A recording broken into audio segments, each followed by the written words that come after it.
The U.S. president has made his State of the Union speech before American lawmakers at the U.S. Capitol Hill. Regarding Washington's foreign policy, Barack Obama touched on a number of issues, including the nuclear negotiations with Iran, the Afghan war, and the promise of shuttering the notorious Guantanamo jail. Here's more. While bringing down our deficit in a balanced way, the U.S. president warns the Congress against approving a new sanctions bill against Iran, as Tehran has been holding negotiations to reach a comprehensive deal with the world powers over its nuclear energy program. But let me be clear. If this Congress sends me a new sanctions bill now that threatens to derail these talks, I will veto it. Obama made the remarks in his State of the Union speech before U.S. lawmakers in the House of Representatives. This as a number of pro-Israeli senators have been pushing for more sanctions against Tehran. Obama also added that Washington should give diplomacy a chance regarding Iran because that's to the benefit of the U.S. national security.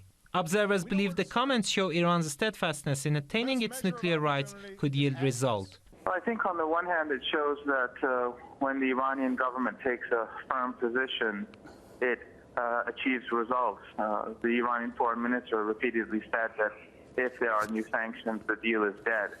And I think the U.S. government has taken that seriously.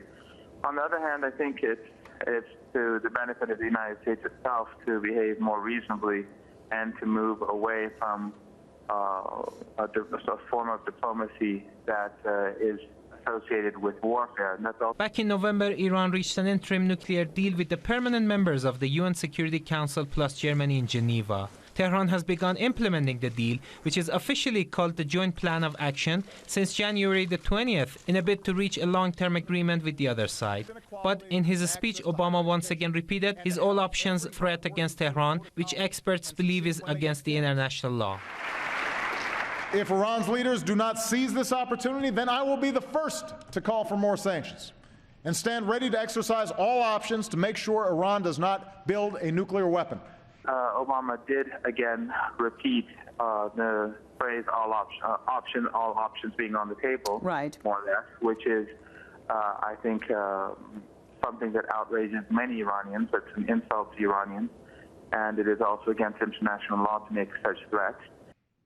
Explaining the foreign policy agenda of his administration for the rest of the year, Obama touched on his failed election campaign promise of shutting the notorious Guantanamo prison. However, he tried to throw the ball into the court of the Congress. This needs to be the year Congress lifts the remaining restrictions on detainee transfers and we close the prison at Guantanamo Bay. The U.S. president also pledged to declare an end to the bloody war in Afghanistan at the end of this year. But whether the promise will be fulfilled or not, and whether Afghanistan would be a better place than it was before the U.S.-led invasion over a decade ago, remains to be seen. For more on that story, we're joined by blogger and radio host Mr. Stephen Lenman, who's joining us from Chicago. Mr. Lenman, welcome to the program. What do you make of the key points of the State of the Union address, most notably when Obama touched upon the ongoing nuclear negotiations with Iran? Well, yes, indeed. Thank you so much, buddy. I followed Obama since his presidential campaign beginning, I believe, in 2007. I've written about his voting record as a senator in the U.S. Senate. I've written numerous articles about his agenda, about his policies, the promises he's made, the promises he's broken, his betrayal of the American public. I've noted his hostility throughout 5 years in office to Iran, his lies about Iran possibly having a nuclear weapons program, and the comments he made in the State of the Union addresses. It's common knowledge in Washington that Iran has no nuclear weapons program.